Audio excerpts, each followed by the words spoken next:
MP तक देख रहे हैं। मैं हूं आपके साथ आकांक्षा ठाकुर और हम आप पहुंचे हैं इंदौर, और इंदौर में आज हम बात करेंगे बीजेपी की वरिष्ठतम नेता, साथ ही लोकसभा की पूर्व स्पीकर सुमित्रा महाजन जी से। सुमित्रा जी, बहुत बहुत स्वागत है आपका एमपी तक पर।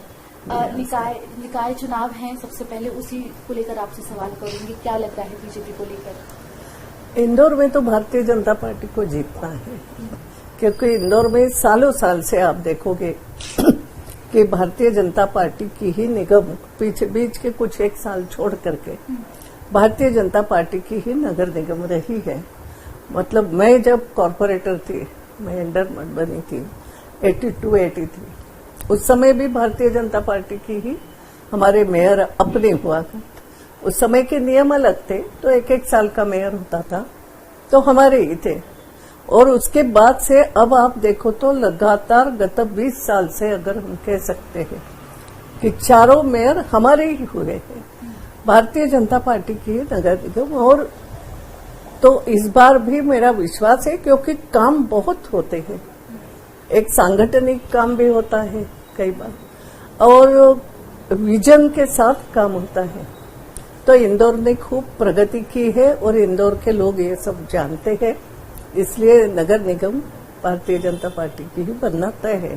जी, इस बार जो टिकट वितरण हुआ है उससे काफी लोग नाराज भी हुए हैं, और ये देखा गया कि पहली बार ऐसा हुआ कि बीजेपी कुछ नाराज लोगों को मनाने में जो है असफल हो गई। कुछ लोग निर्दलीय भी उतर गए हैं, और कुछ आपके क्षेत्र से भी ऐसी जो है खबरें आई हैं। देखो, ये होता रहता है। सच बताऊं तो ये चुनाव की एक प्रक्रिया जैसी हो गई है। और पहले तो ऐसे होता था ना, मूलता तो पुराने जमाने में देखो तो भारतीय जनता पार्टी या जब जनसंघ था तो हमें घर घर जाके ढूंढना पड़ा, अरे भैया तुम लड़ो, अरे भैया तुम लड़ो, ये बात थी। बहुत संघर्ष के साथ हम आज इस स्थान पे पहुंचे हैं, और ये होता है। देखो, कार्यकर्ताओं की संख्या बल जब बढ़ता है तो टिकट चाहने वालों की संख्या भी बढ़ना ही है। मैं तो ये मान के चलती हूँ, ये होता रहता है। अच्छा, उसमें भी क्या होता है कि कई बार जो एक बार जीता उसको लगता है मैं जीता हूं तो दोबारा मैं ही रहूं, फिर तीसरी बार भी रहूं। अब थोड़े चेंज वार्डों में करना पड़ते हैं, क्योंकि हमें सभी को मौका देना है। और कई बार ये होता रहता है, पहले कम होता था, अब थोड़ा ज्यादा। तो मैंने जैसे कहा ना, कार्यकर्ताओं की भी संख्या, अपेक्षा भी बढ़ती जाती है, और इसलिए थोड़ा बहुत होता है, मगर उसका बहुत असर होगा ऐसा नहीं, क्योंकि भारतीय जनता पार्टी का संगठन मजबूत है, ताकि कुछ भी हो जाए जी। संगठन मजबूत है, और एक जो वोटर हमारा हमेशा का है, जिसको वो वोटर भी ये जानता है कि अगर कोई काम करेगा तो यही लोग काम करेंगे, इसलिए वो नहीं बदलता है। यानी जो अभी तक देखा है, बहुत ज्यादा इधर उधर ऐसा नहीं होता। तो ठीक है, मनाने की कोशिश हुई है और चलेगा, मगर पार्टी पर इसका कोई असर बहुत नहीं पड़ेगा जी। महिला नेता होने के नाते आपका जो, अगर हम ग्राफ देखें करियर का राजनीति का, तो वो काफी बढ़िया रहा है।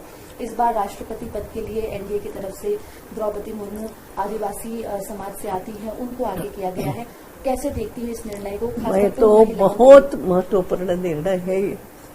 यानी देखो, ये भी एक प्रकार का साहसी समझो। आज तक अगर हम देखें तो केवल प्रतिभाताई पाटिल राष्ट्रपति बनी थी, लेकिन आदिवासी क्षेत्र से एक महिला को और राष्ट्रपति पद के लिए उम्मीदवार के रूप में सोचना, और ये एक प्रकार से प्रगति का ही, मैं कहूँगी प्रगति की निशानी है ये।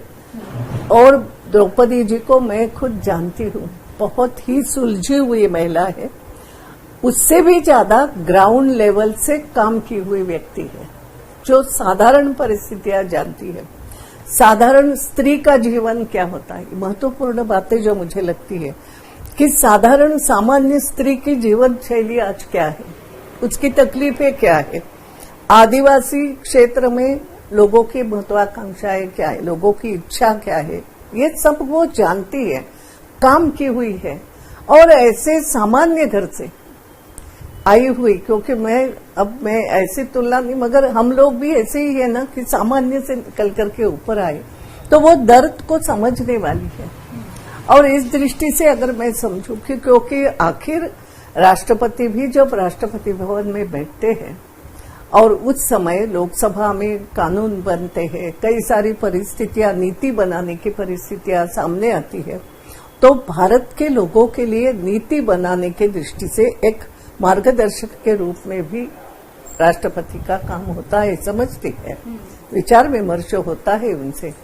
तो ऐसे में ऐसी एक महिला कि जो वास्तव में जमीनी हकीकत को जानती है, अपने हिंदुस्तान में भी देखो तो आदिवासी क्षेत्र और उसके साथ साथ किसान ज्यादा लोग हैं, और जिसको हम ऐसे करते हैं कि हम सब दबे कुचले लोग जिनको कहा जाता है, या अभी भी जो पिछड़े हुए हैं, चाहे वो शैक्षिक क्षेत्र में पिछड़े हो, अनेक बातों में, उनको हमें लाना है आगे। ये प्रक्रिया शुरू हो गई है, शुरू तो पहले से हुई मगर अब उसको स्पीड बढ़ गई है।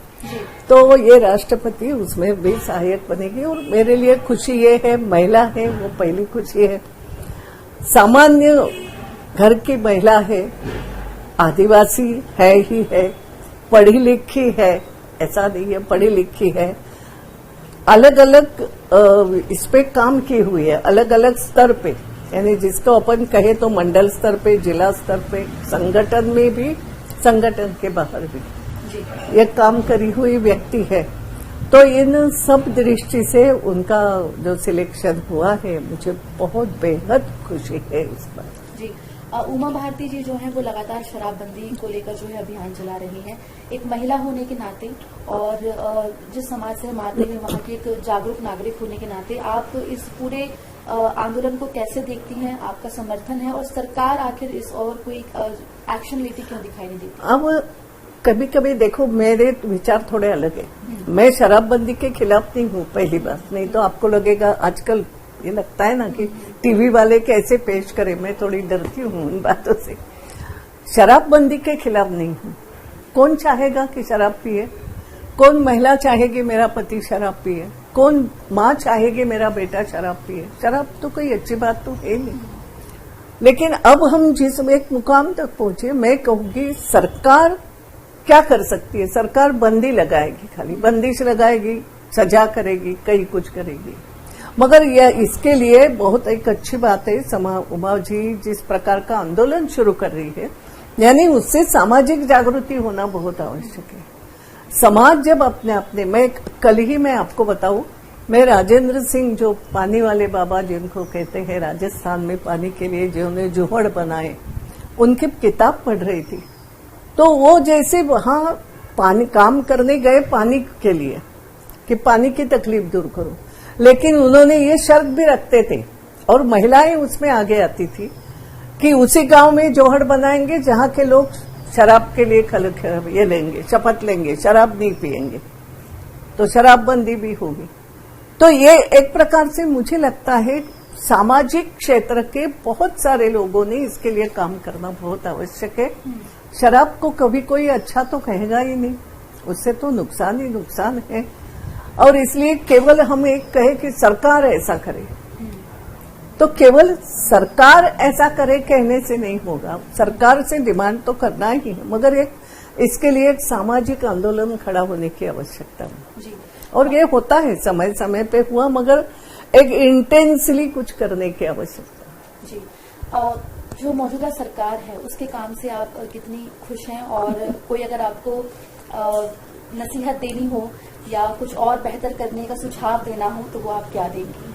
पहली बात तो ये है, सरकार मेरी अपनी है, मेरी अपनी पार्टी की सरकार है ना। मुख्यमंत्री हो या उसके मंत्रिमंडल के साथी हो, ये मेरे अपने बच्चों जैसे हैं। अब मैं ऐसा कह सकती हूँ कि मेरे अपने बच्चों जैसे हैं, है ना। और काम तो अच्छा कर ही रहे हैं, इसलिए तो बार बार जीत के आ रहे हैं। अगर मुझे लगता है कि इनमें कुछ कमी है, ये काम ऐसा नहीं ऐसा करना चाहिए, तो माँ क्या कहती है? माँ चौराहे पे जाके चौराहे पे बच्चों की बैठक नहीं लेती ना कि क्या करना चाहिए बेटे। माँ घर में बच्चों को बिठाती है, समझाती है। तो मुझे जब जब ऐसा लगता है मैं करती आई हूँ, ऐसा नहीं कि नहीं करती हूँ। इसके लिए मुझे आपके इस भोंगे की जरूरत नहीं है। मुझे करना है, मेरा परिवार है, मेरे परिवार का ये बेटा इसका मुखिया बना है ना।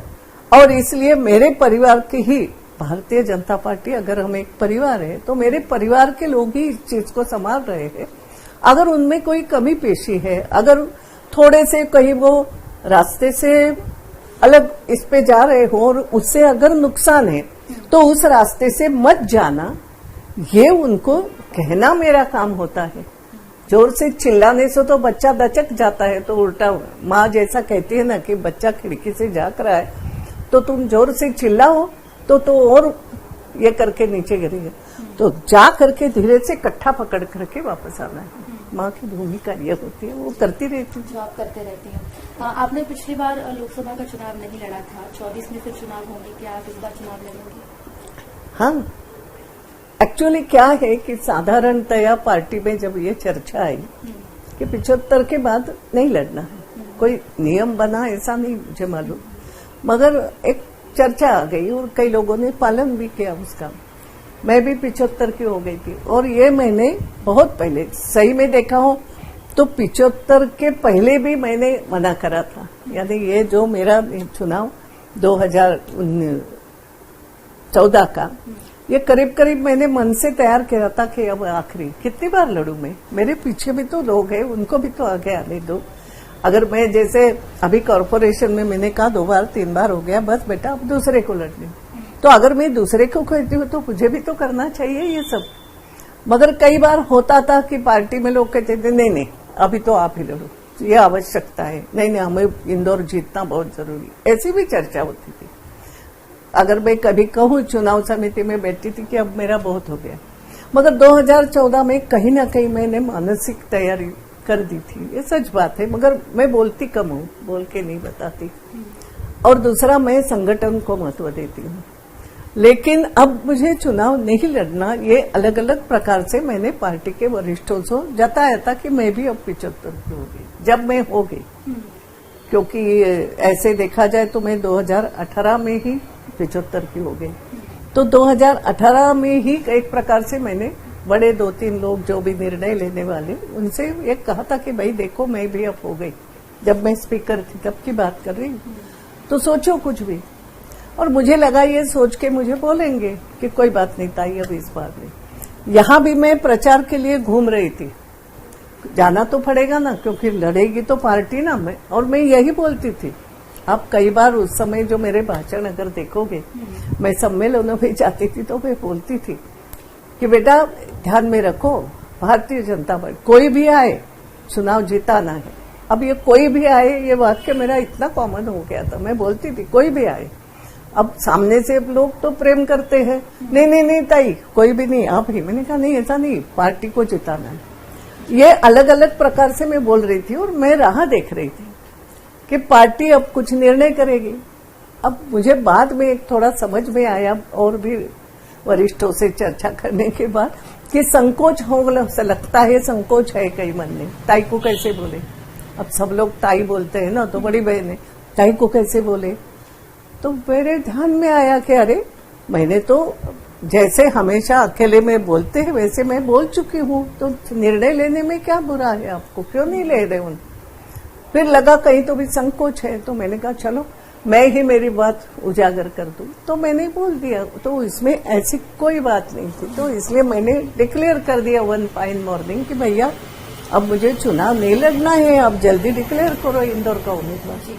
और मुझे लगता है that was the simple thing. और आप देखोगे वो इतना सिंपल था, साधारण था, इसलिए चुनाव में उसका कोई अलग परिणाम नहीं हुआ, उल्टा हमारा उम्मीदवार ज्यादा वोटों से जीत के आया, क्योंकि कोई नाराजी विराजी का कोई सवाल ही नहीं था, काहे की नाराज जी। और अगले साल 2023 में विधानसभा के चुनाव होने वाले हैं, शिवराज ही नेतृत्व करेंगे या पार्टी कुछ और? देखो पहली बात है, आप मुझे ऐसे प्रश्न क्यों पूछ रहे हो, अब तो मैं एक प्रकार से रिटायर्ड पर्सन जैसे हूँ। दूसरा ऐसा है, ये फैसला पार्टी करती है, ये कोई व्यक्ति नहीं करता। कुछ भी हो जाए, भारतीय जनता पार्टी में कोई व्यक्ति कुछ निर्णय नहीं करता है। व्यक्ति श्रेष्ठ है, व्यक्ति श्रेष्ठ काम करता है तो उसके बात को महत्व मिलेगा, लेकिन निर्णय करते समय ये सामूहिक निर्णय हमेशा होता है। तो अगर उनको लगा ताई से चर्चा करनी है, ताई को पूछे तो सही क्या बोलती है, ऐसा अगर उस समय में अगर रहूं और पूछा तो उनको मैं बताऊं ना, आप निर्णय करने वाली तो हो नहीं, तो मैं आपको बता के क्या करूं। और ये निर्णय पार्टी का होता है। जी, बहुत बहुत शुक्रिया सुमित्रा जी, आप जुड़ी एमपी तक को आपने अपना वक्त दिया। सुमित्रा महाजन से हमने बात की और निकाय चुनाव में इंदौर में बीजेपी के प्रत्याशी जीतेंगे, महापौर और पार्षद दोनों में, ये उनका जो है दावा है। साथ ही जो है आने वाले लोकसभा चुनावों को लेकर भी जो है उन्होंने साफ साफ कहा कि वो चुनाव जो है वो नहीं लड़ेगी। कैमरा पर्सन रंजीत के साथ इंदौर से एमपी तक के लिए आकांक्षा ठाकुर।